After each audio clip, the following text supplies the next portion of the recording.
Mis amados amigos y hermanos, quiera nuestro bondadoso y amoroso Señor derramar cual refrescante lluvia en medio del árido desierto sus más ricas y abundantes bendiciones sobre nuestras sedientas vidas. Reciban nuestra gratitud por acompañarnos y darnos la oportunidad de compartir con ustedes estos breves minutos de saludable alimento para el alma, rica nutrición para la mente y fresco refrigerio para el espíritu. Y ahora, palabras de sabiduría.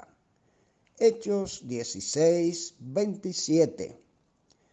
Despertando el carcelero y viendo abiertas las puertas de la cárcel, sacó la espada y se iba a matar, pensando que los presos habían huido. Estamos llegando al final de nuestro recorrido por este interesante capítulo 16 del libro de los Hechos del Espíritu Santo a través de los apóstoles. Sin embargo, pecaríamos de injustos si no les ofrecemos el último comentario de don Rubén Vera sobre el mismo capítulo.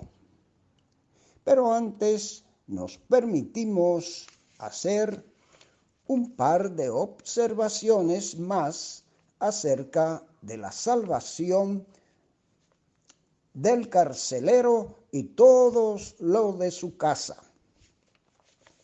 Primero, observamos que la salvación es un don o regalo inmerecido de Dios para todo el que quiera ser salvo, sin importar su condición social o económica, ni el grado de pecaminosidad, atadura o impiedad del pecador. Venid a mí, dice Jehová, y estemos a cuenta. Si vuestros pecados fueran como la grana, como la nieve serán emblanquecidos. Si fueren rojos como el carmesí, vendrán a ser como blanca lana. Isaías 1:18. En segundo lugar, que el pecador tiene que reconocer que necesita la salvación y aceptarla en el momento que llega la oportunidad, sin mucho análisis, sin importar su condición ni la hora en que le llega esta oportunidad. Si oyereis hoy su voz, no endurezcáis vuestros corazones, nos dice la palabra en Hebreos 4:7.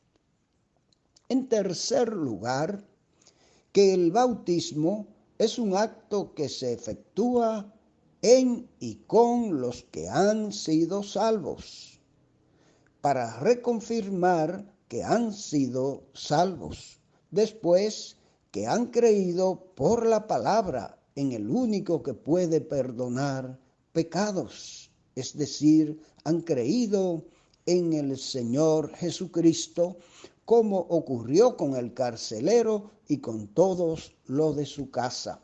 Versos 32-33. Y nos dice la palabra en Hechos 4:12, que en ningún otro hay salvación, porque no hay otro nombre debajo del cielo dado a los hombres en que podamos ser salvos.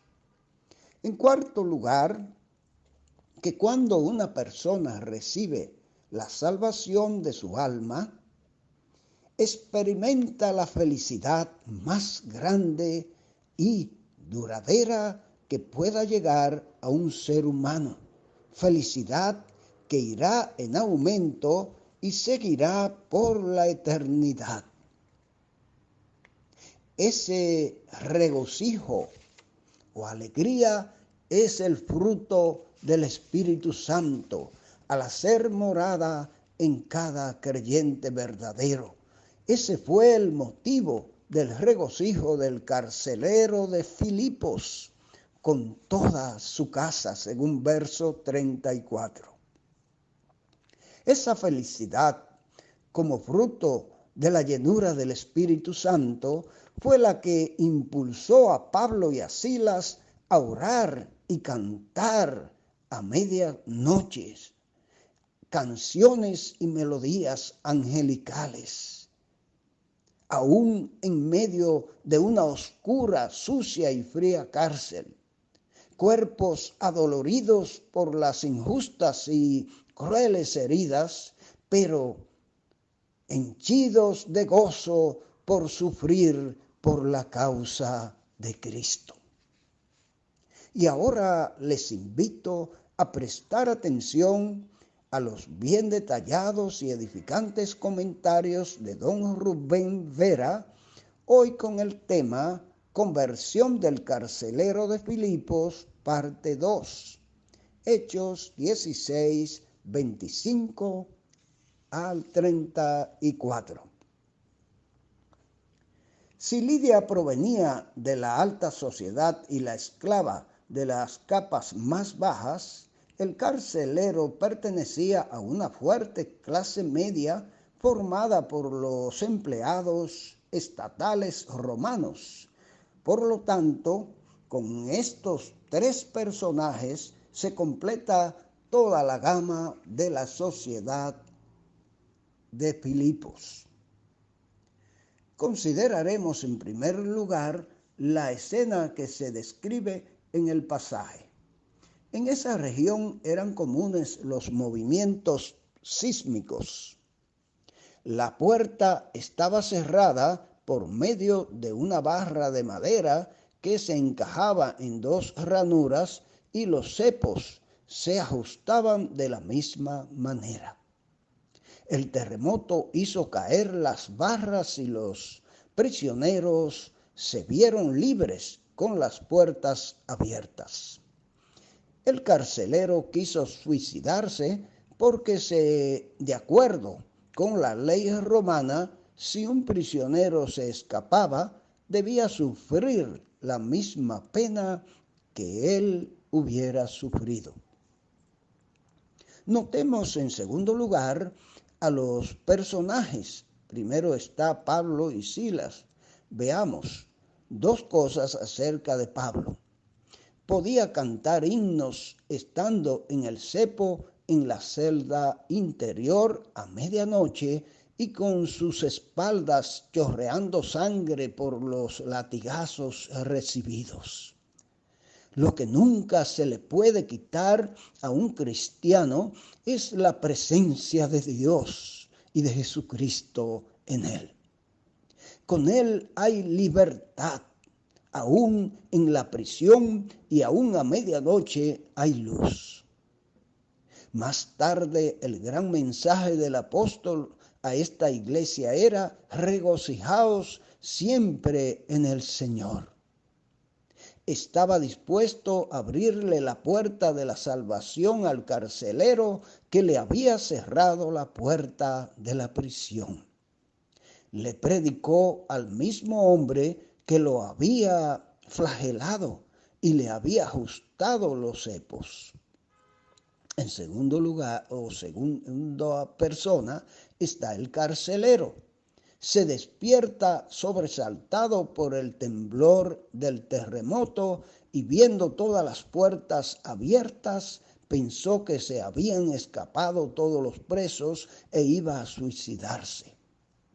Pero al oír que nadie se había movido, se quedó aún más asombrado. Pidió luces y cayendo a los pies de Pablo y de Silas, exclamó: «Señores, ¿qué debo hacer para ser salvo?». Recibió una clara contestación. Debía confiar personalmente en el Señor Jesucristo. Los misioneros le hablaron, exponiendo delante de él y su familia el camino de la salvación Y tanto él como los suyos creyeron y fueron bautizados, y se regocijó con toda su casa de haber creído a Dios. La fe que salva no es una mera creencia en la existencia de Dios, la cual aún los demonios tienen. No consiste solo en creer intelectualmente en el hecho histórico de la vida, muerte y resurrección de Jesucristo. No es creer por simple tradición y costumbre lo que desde la infancia hemos oído referir. Creer en Cristo en el lenguaje del Nuevo Testamento significa ejercer un acto de confianza, depositar nuestras almas en las manos de aquel que puede salvarlas. Esta clase de fe es la que Dios reconoce y quiere de nosotros para que alcancemos el perdón. Es la fe que brota de un corazón arrepentido en el cual arde la llama divina del amor del Padre Celestial. Es la fe que invariablemente va acompañada de frutos dignos de arrepentimiento y de buenas obras que adornan la vida del cristiano. El caso del carcelero es una elocuente demostración de la manera como la fe en Cristo obra una instantánea transformación. Él era un hombre que había vivido en la espantosa oscuridad del paganismo, pero esa noche vio brillar en su alma la luz esplendente de la verdad. Nada había sabido del amor de Dios, pero repentinamente aquella noche lo comprendió y lo recibió. Ese mismo hombre antes cruel y sin misericordia ejerce un acto de amor, curando las heridas de sus huéspedes y sirviéndoles la mesa.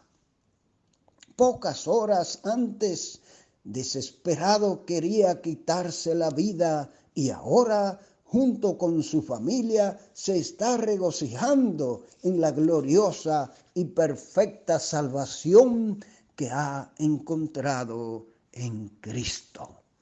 Sí, mis amados hermanos y amigos, esto es parte de los cambios y de las reacciones que ocurren cuando el Espíritu Santo entra a una vida necesitada, esclavizada por el pecado, en la oscuridad, en el oscurantismo acerca de la verdad. Cristo trae el esclarecimiento de su luz admirable y el sol de la justicia que penetra profundamente en el corazón y en la mente del ser humano, transformándolo totalmente. ¿No quieres tú experimentar ese gozo de la salvación? ¿Por qué rechazas el llamado de Dios? Cristo está a la puerta de tu corazón. Ojalá la abra ahora, antes que sea demasiado tarde. Dios te bendiga y te ayude a hacerlo. Amén.